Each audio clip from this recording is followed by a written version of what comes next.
Que prazer estar com vocês nesta manhã. Eu expresso a gratidão pelo convite que me foi feito através da Jusce, e certamente ela representou a liderança dessa igreja, os pastores, e expresso também a minha alegria em participar desde sexta-feira desta conferência missionária.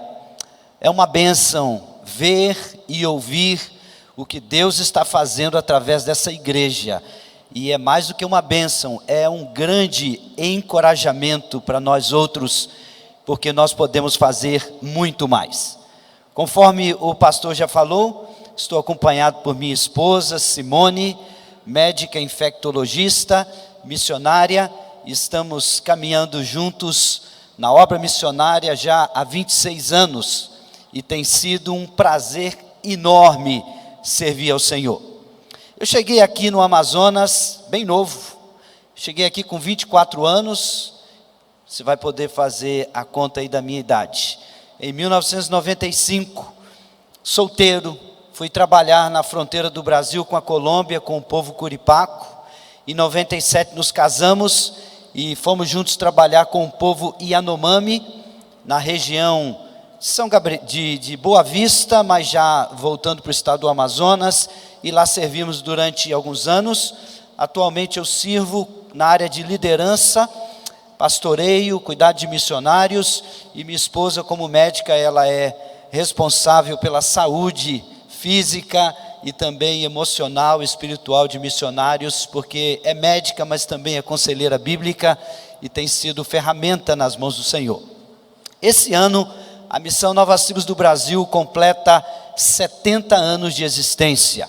E eu quero, muito objetivamente, compartilhar com você esse vídeo que foi produzido para celebrarmos esses 70 anos da história de Deus, não da nossa história, mas a história que Deus está escrevendo através de nós. Vamos assistir esse vídeo.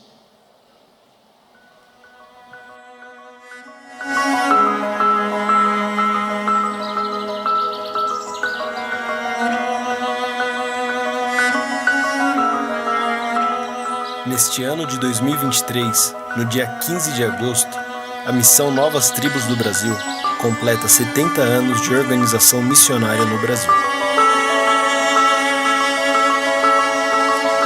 Mas essa história não é sobre uma agência missionária, é sobre como Deus tem usado sua igreja para realizar a obra missionária ao redor do mundo.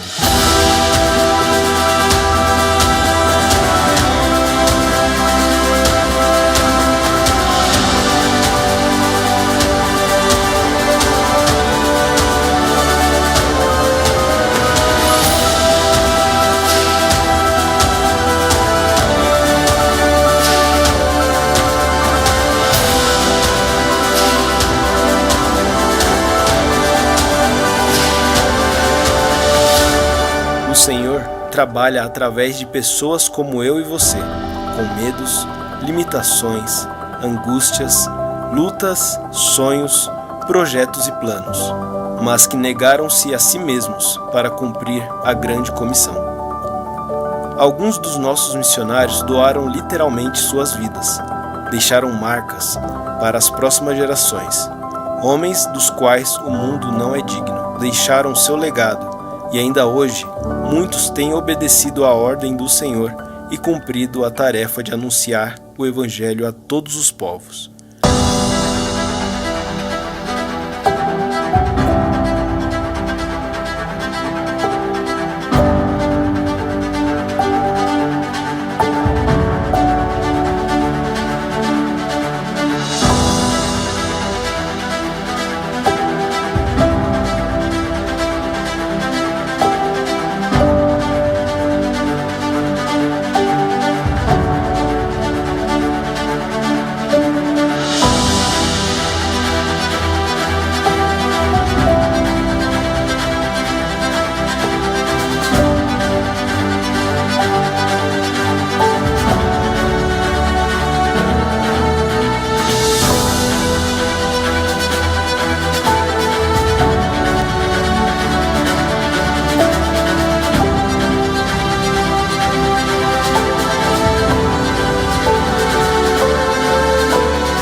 Deus tem escrito a história da Missão Novas Tribos do Brasil por meio desses servos. Essa história continua e você também pode fazer parte dela. Missão Novas Tribos do Brasil, alcançando etnias até que a última seja alcançada.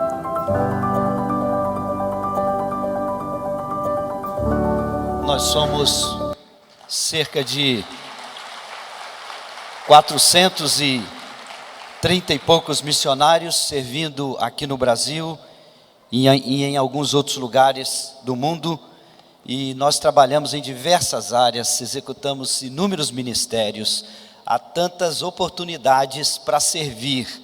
Inclusive nós temos um programa de aviação, e desde cedo eu aprendi uma frase: se uma bicicleta é supérfluo, Deus não dá, mas se um avião é uma necessidade, Deus supre. E nós temos experimentado isso. Nós já tivemos um avião, depois tivemos um helicóptero, esse helicóptero estragou, caiu o hangar sobre ele, perda total. Deus nos deu outro helicóptero, aquele que você está vendo ali, e nós temos um programa de aviação que serve aos plantadores de igrejas que vivem em lugares remotos. É um privilégio poder servir, levar o evangelho aos povos indígenas, aqueles que nunca ou quase nunca têm ouvido de Jesus. Se você é um vocacionado, fale conosco, nós temos um stand ali, nós podemos te informar. Nós temos 2 escolas de formação, uma teológica e uma missiológica. Nós podemos preparar você e nós podemos inclusive ser canal para você servir além mar, na África, na Oceania, no Sudeste Asiático. Nós somos mais de 30 novas tribos ao redor do mundo e podemos ser um canal para Deus usar a sua vida onde Ele quer. Amém? Eu quero te convidar para abrir a sua Bíblia, no texto do nosso tema, 1 Coríntios capítulo 9.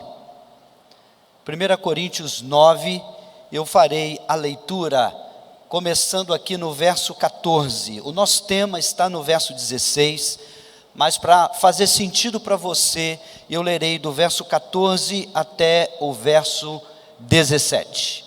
1 Coríntios 9, de 14 a 17. Eu uso a versão NVT, a nova versão transformadora. Diz assim esse texto, 1 Coríntios 9, começando aqui no verso 14.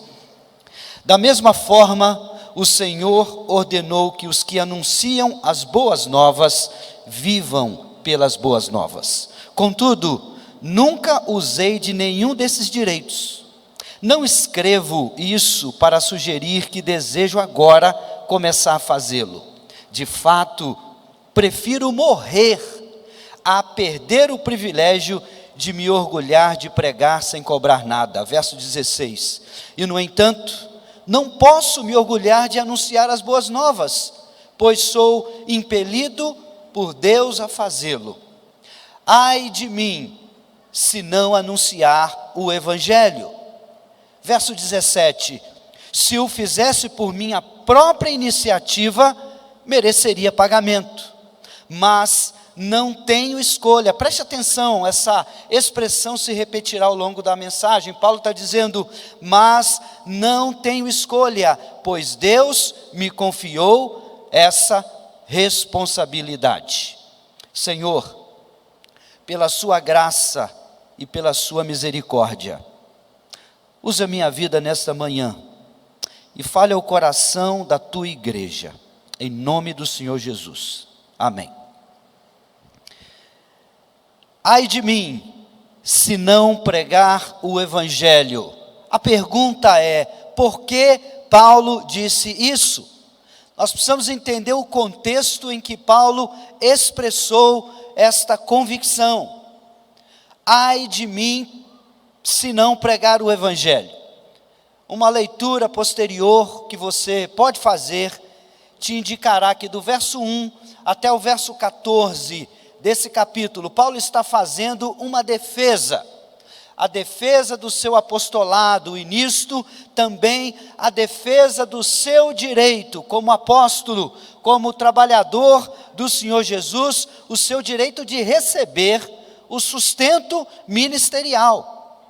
E por isso, no verso 14, ele conclui dizendo, da mesma forma, depois de usar metáforas, depois de apresentar argumentos, ele conclui dizendo, o Senhor ordenou que os que anunciam as boas novas, os que anunciam o Evangelho, que vivam do Evangelho. Portanto, Paulo prova que é direito dele de receber apoio no seu ministério.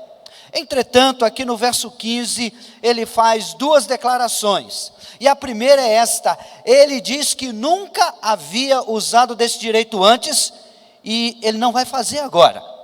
Porque ele não quer dar uma ideia para os coríntios de que ele está pregando com uma motivação errada. Então ele diz, eu não vou fazer agora. E a segunda declaração que ele faz é, eu prefiro morrer a perder o privilégio de me alegrar, de me orgulhar, de anunciar o Evangelho de graça. Se anunciar o Evangelho de graça fica comprometido, eu prefiro morrer do que ser interpretado como alguém que está mercantilizando o Evangelho, que está fazendo do Evangelho mercado. Não. Então, em outras palavras, Paulo está dizendo, eu não posso pregar o Evangelho por uma motivação financeira, eu preferiria morrer a fazer isso. E ele também está dizendo, eu não posso me orgulhar de tão somente pregar o Evangelho, como se isso fosse um mérito especial só para mim. Eu não poderia deixar de pregá-lo, inclusive se eu quisesse, porque sou impedido de fazê-lo. Eu recebi uma obrigação, e portanto, ai de mim se não pregar o Evangelho.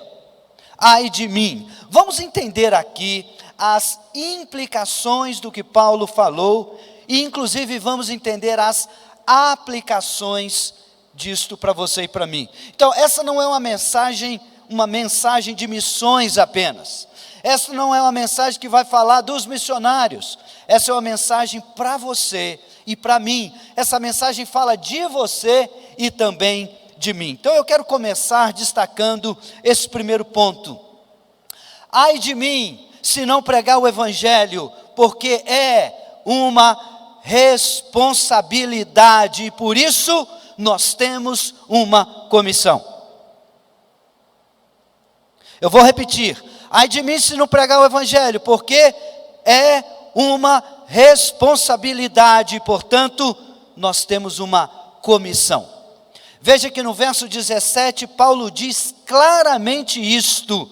Assim sai em algumas versões. Na NVT, que é a que eu estou usando, Paulo diz, Deus me confiou essa responsabilidade. A NVI diz assim, eu estou cumprindo uma incumbência a mim confiada. A Nova Bíblia Viva diz, Deus me impôs esse dever sagrado. E a Nova Tradução na linguagem de hoje diz assim, é um trabalho que Deus me deu para fazer. E diante disto, atentem para o que Paulo disse. Ele falou, eu não tenho escolha.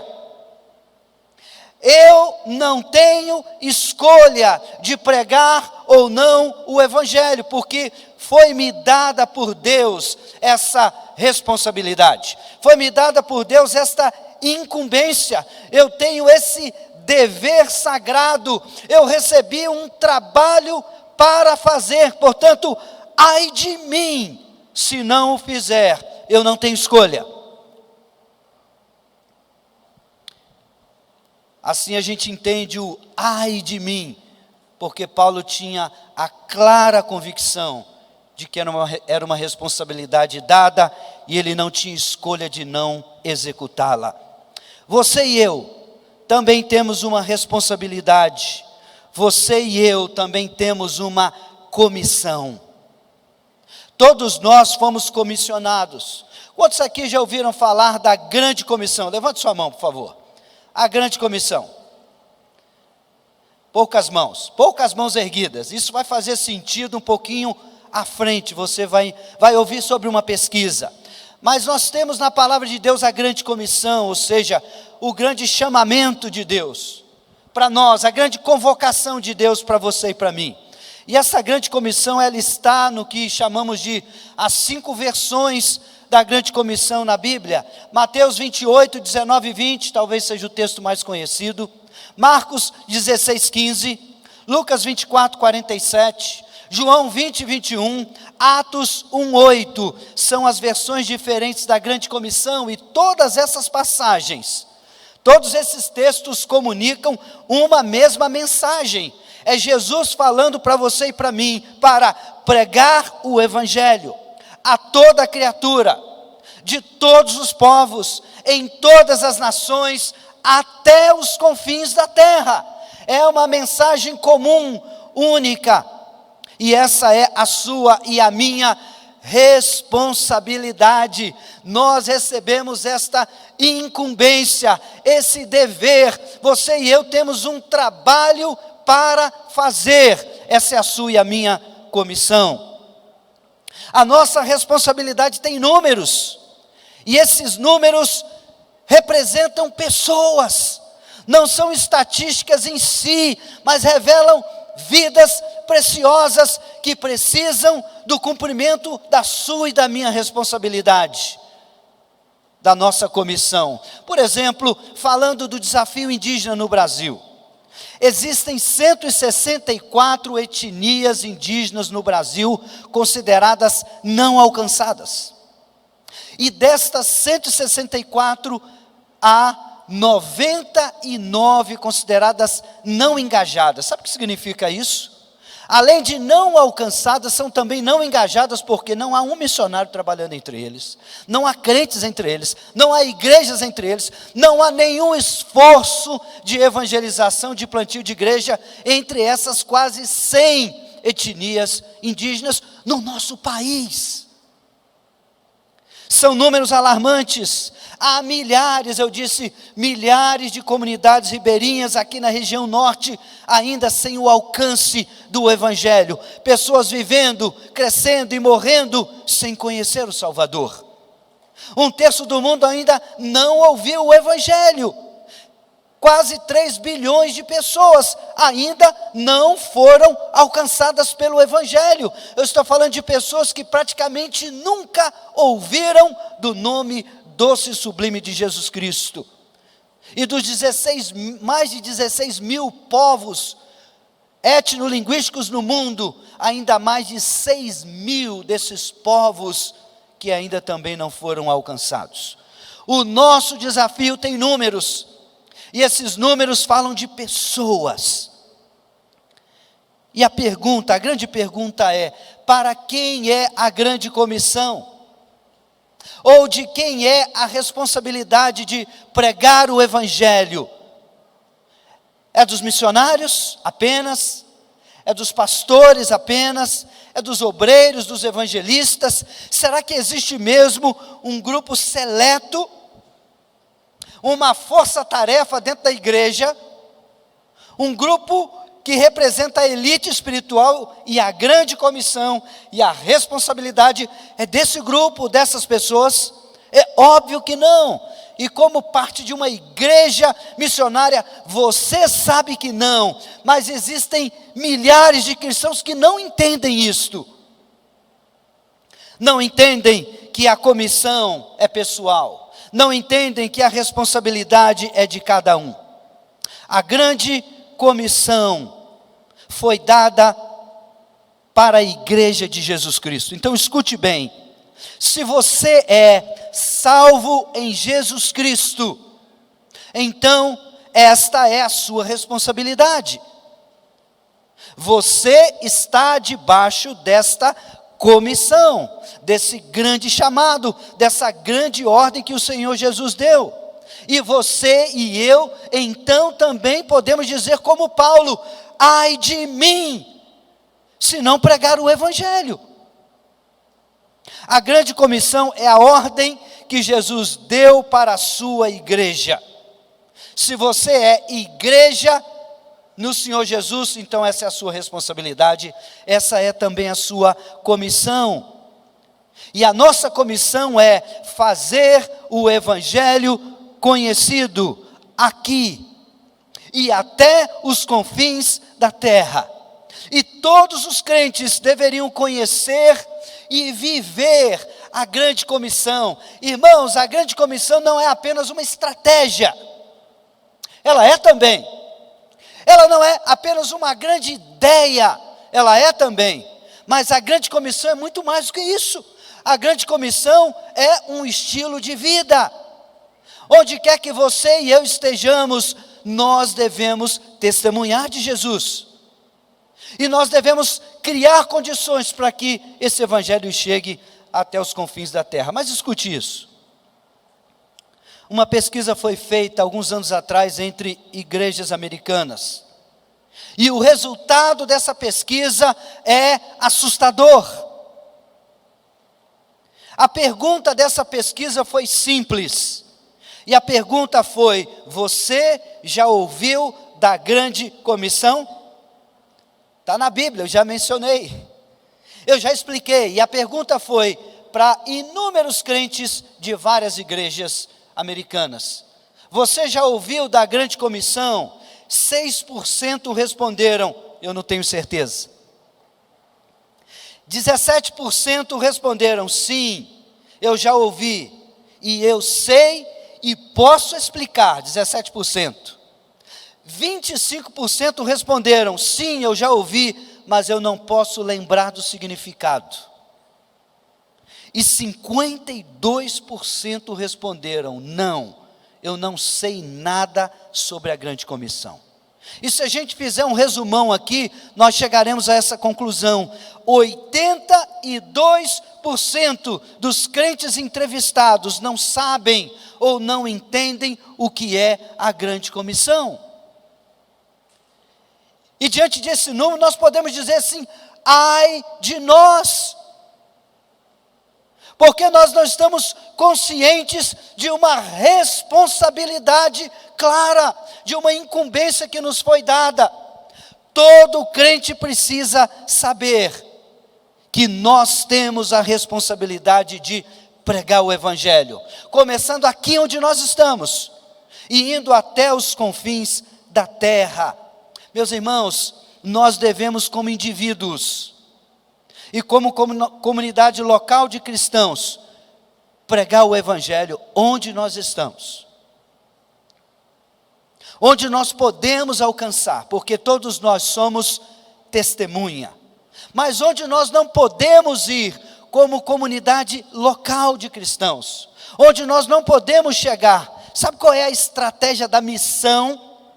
Porque o Senhor Jesus deu uma missão para a igreja: é fazer discípulos de todas as nações. Esta é a missão.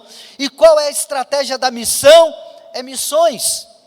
E como é que isso acontece? Naqueles lugares onde nós, como comunidade local, não podemos ir, sabe o que a gente tem que fazer? Nós devemos reconhecer aqueles que Deus chamou. E nós devemos preparar essas pessoas, e nós precisamos enviar essas pessoas, e nós precisamos sustentar esses obreiros, para que eles vão até os rincões do Brasil e do mundo, para que eles vão e levem o glorioso evangelho do Senhor Jesus até os confins da terra, onde você e eu não podemos ir. Nós temos que criar condições para que o evangelho chegue através dos outros, mas tudo vai ser trabalho da igreja. É seu, é meu trabalho. Então eu quero corrigir essa frase. Há 3 maneiras de fazer missões: orando, ou contribuindo, ou indo. Não é isto. É orando, e contribuindo, e indo. É tudo ao mesmo tempo, porque é tudo responsabilidade nossa. Escute bem o que eu vou te dizer: não importa o que você faz, não importa qual seja a sua formação, a sua graduação, a sua profissão, eu quero dizer que todo crente tem 2 profissões. Na obra de Deus, no reino de Deus, na igreja do Senhor Jesus, todos nós temos 2 profissões. Nós somos construtores e nós somos embaixadores. Nós somos construtores porque Deus quer usar a nossa vida na edificação da sua igreja, mas nós somos embaixadores, porque nós temos que representar o Senhor Jesus. Nós temos o ministério da reconciliação. Então não importa onde você esteja, não importa o que você faça, onde você estiver, é sua responsabilidade. Você tem a comissão de pregar o Evangelho. Amém? É nossa responsabilidade. Por isso, ai de mim, se não pregar o Evangelho. Mas em segundo lugar, é uma responsabilidade realizável. O Senhor não nos deu apenas uma tarefa a cumprir, mas Ele nos garante de que é uma responsabilidade realizável. Então escute isto: junto com a comissão vem a capacitação. Junto com a comissão vem a capacitação. A tarefa de pregar o Evangelho, ela sim é realizável. Então notem, se não há escolha, porque Paulo disse, eu não tenho escolha. Se não há escolha quanto à responsabilidade, então também não há desculpas quanto à comissão. Não há opção e também não há desculpas. Quando Paulo diz, ai de mim, se não pregar o Evangelho, é porque ele sabia que esta era uma incumbência realizável. Esse era um dever possível de se executar. Não realizá-lo, não cumpri-lo, vai ser outra coisa e não falta de condições. Porque junto com a comissão vem a capacitação. Meus irmãos, nós podemos realizar essa obra. Eu sou tão fraco. Sim, eu também sou, mas nós podemos realizar essa obra. Eu sou tão limitado, tão vulnerável. Eu sei, mas nós podemos realizar essa obra. Faltam-nos tantos recursos. Eu sei, mas nós podemos realizar essa obra, porque todas essas proposições que eu apresentei, todas elas começam em mim, em você. Mas esse não é o ponto de partida da obra de Deus. Missões começa no Senhor, continua nele e termina com ele, amém? É isso, a gente tem que olhar para o Senhor. E Mateus 28 é um excelente ponto de partida. Note a base da grande comissão. A base da grande comissão é a autoridade. É o poder do Senhor Jesus Cristo. Escute Mateus 28, 18. Jesus se aproximou deles e disse, toda a autoridade no céu e na terra me foi dada. Portanto, vão e façam discípulos de todas as nações. Você notou a construção gramatical desse texto? Note que primeiro vem a afirmação do Senhor Jesus. Eu recebi do Pai a exousia, que quer dizer autoridade, quer dizer poder. E esse poder não é limitado, é o contrário, ele é macrocósmico, porque o Senhor Jesus disse que eu recebi todo o poder no céu e na terra. Não há nenhuma dimensão celestial ou terrena que não esteja submetida ao poder, à autoridade do Senhor Jesus. Ele é o Senhor Todo-Poderoso. E por causa do seu poder, por causa da sua autoridade, ele disse, portanto, sendo assim, já que eu tenho todo o poder, vão por todas as nações, e façam discípulos meus de todos os povos. Essa obra é cumprível, essa obra é realizável, porque o poder não vem de você e de mim, o poder está nele. A obra missionária em si, essencialmente, ela é portentosa, ela é poderosa, porque o Senhor de missões, o dono da obra, é aquele que tem autoridade macrocósmica. É uma obra realizável. E Paulo sabia disso.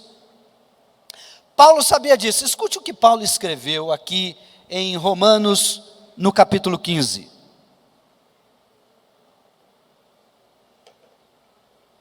Aqui em Romanos 15, versos 18 e 19. Preste atenção no que Paulo escreveu aos seus irmãos em Cristo romanos. Ele disse: no entanto, eu não ouso me vangloriar de nada, exceto do que Cristo fez por meu intermédio. Preste atenção nessa expressão dele.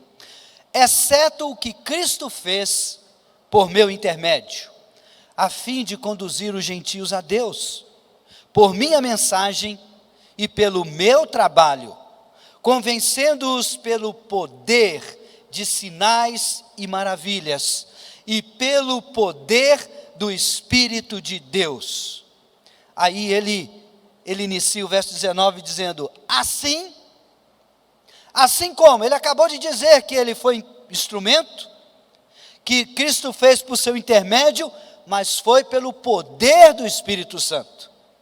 E veja como ele termina o verso 19: assim, uma conclusão, eu apresentei plenamente as boas novas de Cristo, desde Jerusalém até o Ilírico. Assim, eu ferramenta, eu instrumento, por meu intermédio, mas pelo poder de Deus, pela autoridade do Espírito Santo, pelos recursos que vêm do céu. Assim, eu pude apresentar o Evangelho plenamente a um número incontável de pessoas. Em 10 anos, Paulo plantou igrejas nas 4 principais províncias da sua época. Centenas de pessoas se converteram. Igrejas muitas foram levantadas. Como esse homem pôde fazer tanto em apenas 10 anos? Mas ele está dizendo aqui: foi Cristo que fez, foi por meu intermédio. Sim, eu preguei, sim, eu trabalhei, sim, eu corri, mas o segredo não está em mim, o segredo está na mão que me empunhou. Eu fui uma ferramenta, a força não veio de mim, a força veio dele. Ele foi a energia, ele foi o poder, tudo por causa dele. Meus irmãos, esta obra, ela é sim realizável. É uma responsabilidade que nós recebemos, mas é uma responsabilidade que pode ser cumprida, porque junto com a comissão que você e eu recebemos, nós temos também a capacitação. A nossa fragilidade não limita, nem impede o poder do Evangelho, mas é o contrário, ela o destaca, ela o evidencia. Uma vez eu ouvi esse testemunho de uma missionária. Ela disse o seguinte: se Deus usou o nada para criar o universo, e foi assim mesmo, porque ele apenas disse, e as coisas vieram a existir. Ela disse: se Deus usou o nada para criar o universo, então Deus pode usar a minha vida, porque o poder está nele. Você não tem ideia do que Deus pode fazer através de você. Recentemente eu ouvi, me permita esse compartilhamento muito pessoal, mas Deus só me permitiu ouvir isso 30 anos depois.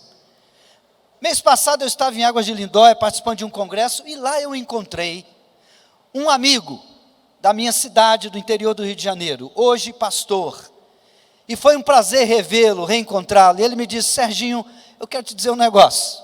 Eu falei: fala para mim, Éden. Ele disse: eu acho que você nunca soube disso, mas você se lembra quando você ainda era um adolescente e você pregou num culto de evangelismo na minha casa, à noite? Eu falei: eu lembro disso. E você se lembra que você pregou, mas por alguma razão você precisou sair? Eu falei: eu não lembro disso. Mas você saiu. E eu sei bem porque você saiu, e no final do culto eu dei o meu testemunho e disse que eu estava me convertendo, me entregando a Jesus naquela noite. Eu só ouvi isso 30 anos depois, mas o fato é que Deus usa qualquer um, até um adolescente, até uma criança.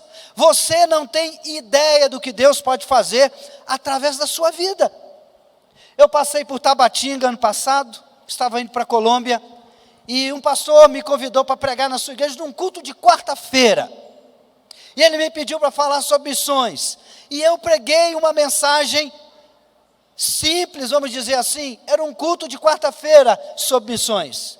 Lá estava uma pessoa, aquela pessoa ouviu. Meses depois, eu estou na minha igreja aqui, na Igreja Batista de Cachoeirinha, e eu terminei de dar a lição da escola bíblica. E esse homem veio para mim e falou: pastor, o senhor lembra quando o senhor passou em Tabatinga? Lembro.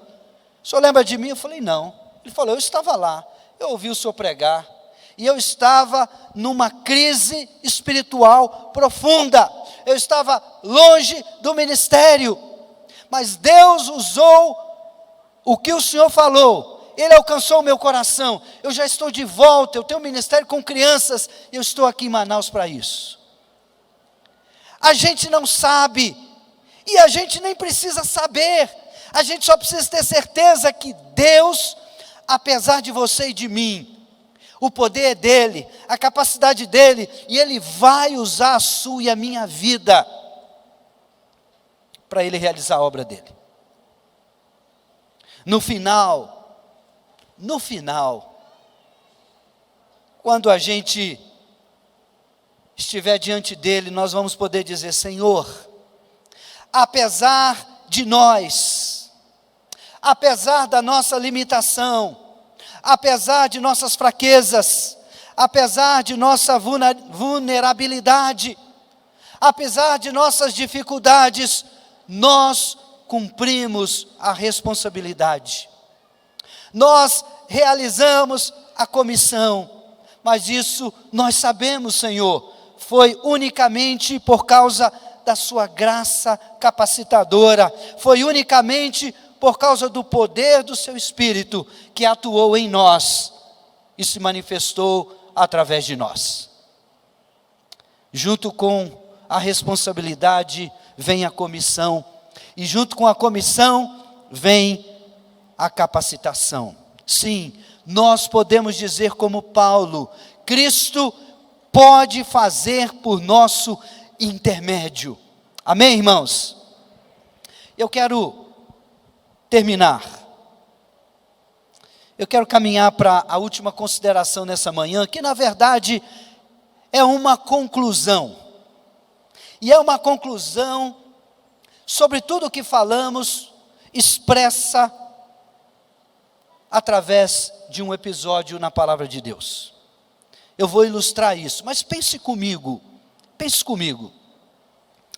Se temos uma comissão, e nós temos, e se junto com a comissão vem a capacitação, portanto nós não temos escolha, e nós também não temos desculpas. Então o que falta? O que falta para pregar o Evangelho? Para fazer Cristo conhecido aqui e até os confins da terra? O que falta é a disposição. Veja, a comissão e a capacitação vêm unicamente de Deus. São provisões de Deus para nós. Ele nos chama, nos dá o dever, e junto com o dever nos dá o poder de realizar. Mas a disposição vem de nós para Deus. A disposição é a nossa resposta para Deus.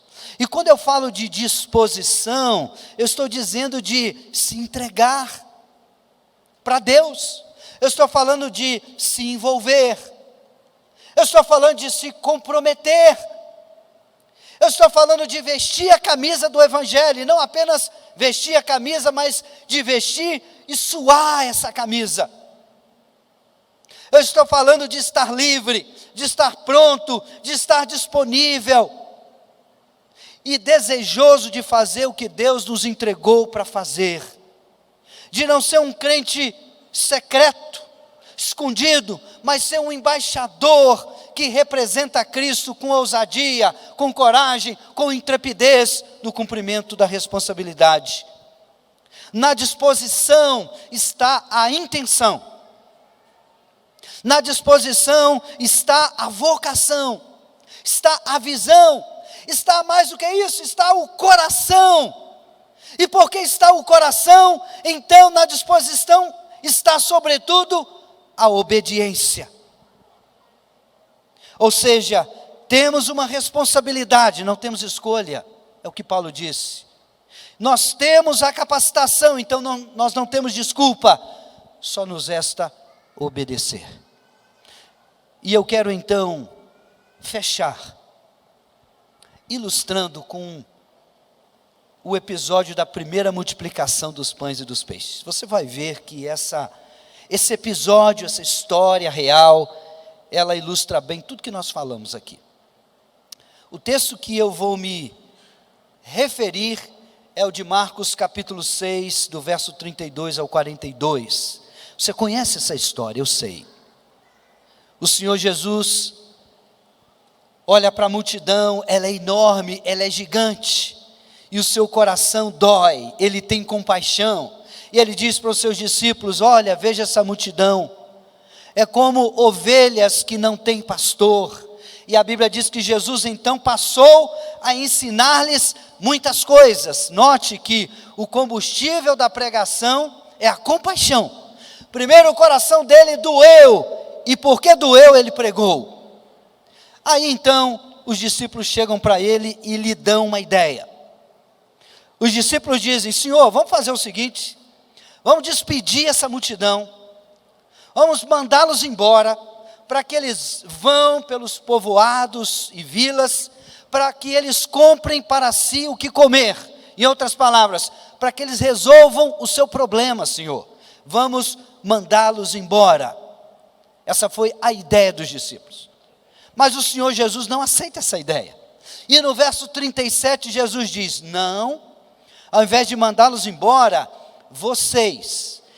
deem vocês mesmos de comer a essa grande multidão. Nós temos 3 ordens nesse texto, ou nesse episódio, nessa história, e essa é a primeira ordem de Jesus, preste atenção: vocês deem de comer a essa grande multidão, que tinha só homens, 5.000, sem contar as mulheres e crianças. Numa conta rasa, nós poderíamos aí arredondar para 10.000 pessoas. E Jesus está dando uma ordem para eles. Olha a responsabilidade, olha a incumbência aqui. Vocês vão dar de comer a essa grande multidão. Aí veio o susto. Aí os discípulos se admiraram: mas Senhor, como é que nós vamos fazer isso, Senhor? Nós precisaríamos de muito dinheiro mesmo. E é claro, nós não temos tudo isso. Aí Jesus faz uma pergunta para eles: quantos pães vocês têm? E ele dá a segunda ordem: vão e vejam. Vejam o que vocês têm. E você sabe essa história. Eles tinham quantos pães? 5 pãezinhos. E quantos peixinhos? 2 peixinhos. Mas tem um detalhe aqui. O que Marcos não conta é João que esclarece. Quando João fala sobre esse mesmo episódio, João diz que André, um dos discípulos, foi ele quem achou no meio da multidão um rapaz. Era um rapaz aprevenido. Ele estava com o lanchinho dele. Nem os discípulos tinham nada, mas aquele rapaz tinha os 5 pãezinhos e os 2 peixinhos. E João diz que eram pães de cevada. Sabe o que isso quer dizer? Não era de trigo. A cevada era a comida barata do povo comum. Então era o pãozinho, não era nem o melhor. Os discípulos não tinham nada para oferecer. André achou alguém no meio da multidão, mas aquilo ainda era insuficiente. Aquilo ainda era escasso. Era nada para cumprir a ordem que Jesus deu. Se a gente parasse nessa altura da história, nós poderíamos perguntar, nós poderíamos interagir: será que essa ordem é cumprível? Será que os discípulos vão conseguir realizar essa incumbência, esse mandato, essa comissão? Será? Porque 5 pãezinhos e 2 peixinhos para alimentar milhares de pessoas? Sem chance. Mas que bom que a história não para aí. André então achou no meio da multidão esse rapaz. E certamente eles disseram para Jesus: Senhor, tudo que nós temos é nada, já vou avisar, é insignificante, eu já adianto, mas tudo que a gente tem para cumprir a sua ordem são 5 pãezinhos e 2 peixinhos. Mas o que Marcos não conta, nem João, é Mateus quem diz, porque é Mateus quem registra a terceira ordem de Jesus. Quando eles falam que tem, Jesus diz em Mateus: tragam para mim. Jesus não disse: então joga isso fora, vamos esquecer essa ideia. Jesus não descartou o pouco, Jesus não desprezou o insuficiente. Sabe o que ele disse? Traga para mim, traga. E você sabe o que aconteceu, e você sabe como é que essa história então se desenrolou. Ela começa com uma multidão faminta, e ela termina com essa mesma multidão satisfeita. Comeram até não aguentar mais. Essa história começa com uma grande escassez e insuficiência. Essa história termina com todo mundo com a barriga cheia, e ainda sobraram 12 cestos cheios de pão e de peixe. Cada cesto, um para cada discípulo. Eles não tinham nada, no final agora eles têm um cesto cheio. A grande pergunta é: qual foi o ponto de convergência? O que é que aconteceu para essa história virar de ponta cabeça? Sabe o que aconteceu? E esse é o ponto, e é aqui que a gente amarra tudo e conclui. O ponto aqui é: o pouco, o insignificante, o nada, foi parar no lugar certo, às mãos do Senhor Jesus. Ali o milagre aconteceu. Foi ali que ele orou, ele abençoou. E pensem, vivam o texto. E o Senhor Jesus ia então entregando os pãezinhos e os peixinhos, e aqueles milhares estavam agora agrupados em grupos de 50 e de 100. Olhe os discípulos, veja-os carregando aqueles cestos de grupo em grupo, alimentando um por um. E como você e eu fazemos normalmente quando temos visita em casa: coma mais um pouquinho. E eles diziam: não aguento mais, se eu comer mais eu passo mal, eu já comi o possível, e se eu comer mais eu não aguento. Meus irmãos, a ordem foi cumprida. A ordem de dar de comer à multidão foi cumprida. Foram os discípulos com os pãezinhos e os peixinhos que eles apresentaram nas mãos de Jesus. A obra foi realizada, mas não sem o poder transformador do Senhor Jesus. E eu termino dizendo para você o seguinte: esse é o lugar que você e eu temos que estar, nas mãos do Senhor Jesus. É esse o lugar onde o pequeno se faz grande, onde o pouco se faz muito, onde o escasso se torna abundante, generoso. É nas mãos do Senhor Jesus, e através delas que a obra de missões é realizável. Nós temos uma responsabilidade, portanto uma comissão, não temos escolha. Ai de nós se não realizarmos. Mas junto com a responsabilidade, nós temos o poder. Junto com a comissão, vem a capacitação. No poder dele nós podemos. O que é que falta? O que falta é a dedicação. É você e eu, crentes em Jesus Cristo, os recipientes desse dever e dessa responsabilidade, é de nos colocarmos nas mãos do Senhor Jesus e dizer: Senhor, eis-me aqui. Dizer: Senhor, eu não quero de jeito nenhum ficar fora. Eu não sei se você pegou a ideia, mas é exatamente nesse ponto que o ai de mim é substituído pelo eis-me aqui. Nós não precisamos nos preocupar e dizer: ai de mim se não pregar o evangelho, porque nós podemos dizer: Senhor, eis-me aqui. Me usa do jeito do Senhor, no tempo do Senhor, da forma do Senhor. Eu nem preciso saber, eu só quero ter a certeza de que eu estou cumprindo a responsabilidade que o Senhor me deu. Que Deus te abençoe. E que Deus use a nossa vida. Abaixe a sua cabeça, entregue-se ao Senhor nesse momento.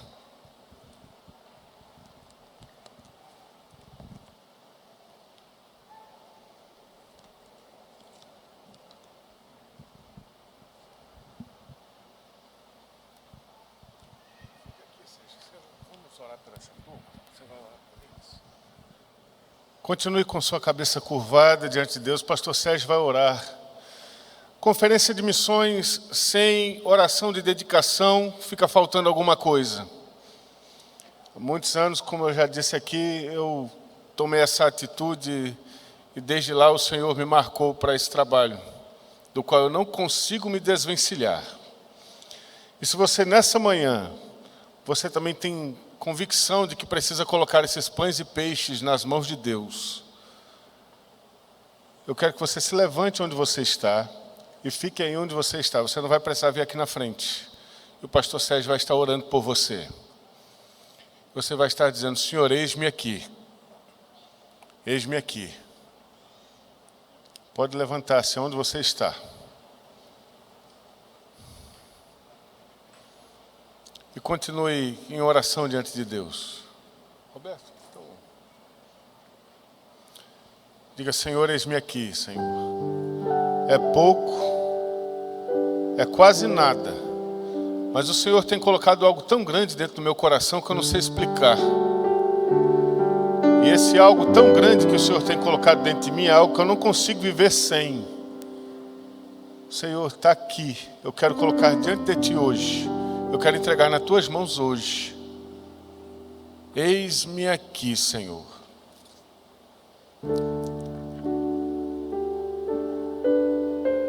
E nós vamos orar. Você vai receber esta oração. E após receber essa oração, procure um dos oficiais dessa igreja e fale porque você ficou de pé. Fale: eu tenho um chamado. Procure um pastor dessa igreja, um presbítero, um diácono. Procure um líder dessa igreja e diga: eu tenho um chamado. Eu tenho um chamado. Eu preciso de ajuda para que esse chamado aconteça, para que esse chamado ocorra. Perturbe os oficiais dessa igreja. Nós estamos orando ao Senhor para que envie trabalhadores para a sua seara. E a resposta dessa oração é você. É você a resposta dessa oração. Quantas dezenas de tribos indígenas sem presença evangélica, quantos milhares de comunidades ainda, a resposta é você. Vamos receber essa oração em nome de Jesus. Nosso Deus, nós agradecemos ao Senhor pela a graça de nos confiar o Evangelho. Senhor, nós te agradecemos porque nós não temos escolha, isso é graça do Senhor. E nós agradecemos porque o Senhor não exigiu que fizéssemos na nossa força, porque o fracasso já estaria estabelecido, mas o Senhor caminha conosco.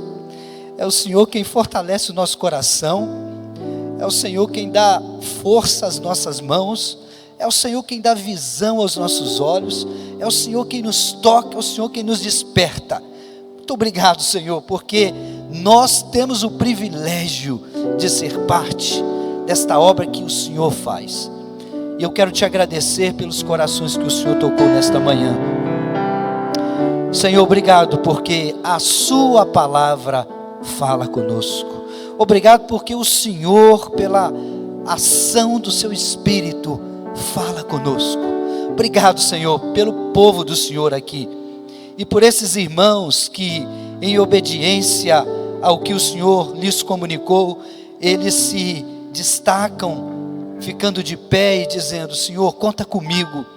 Eu peço clareza do propósito do Senhor para a vida deles.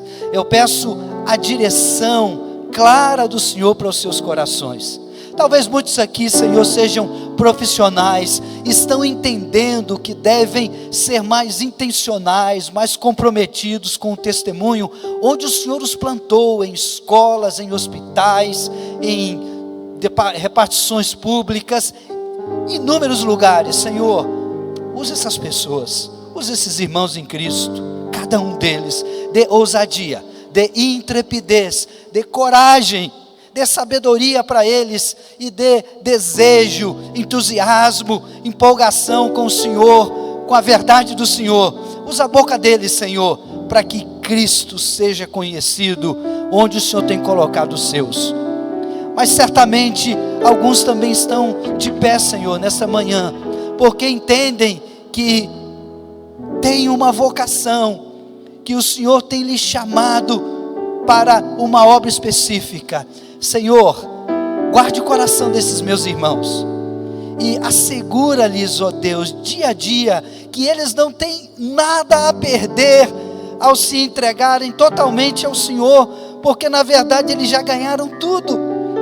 Ajude-os, ó Deus, a entenderem os passos que o Senhor quer que eles deem. Use os ministros, os oficiais dessa igreja, os pastores, os missionários, como encaminhamentos do Senhor para essas vidas. Ó Deus, agradecemos, porque o que vimos, o que presenciamos nesta manhã, é o resultado da ação graciosa, misericordiosa e sobretudo poderosa do Senhor, em falar com o teu povo nessa conferência missionária. Por isso agradecemos no nome de Jesus. Amém.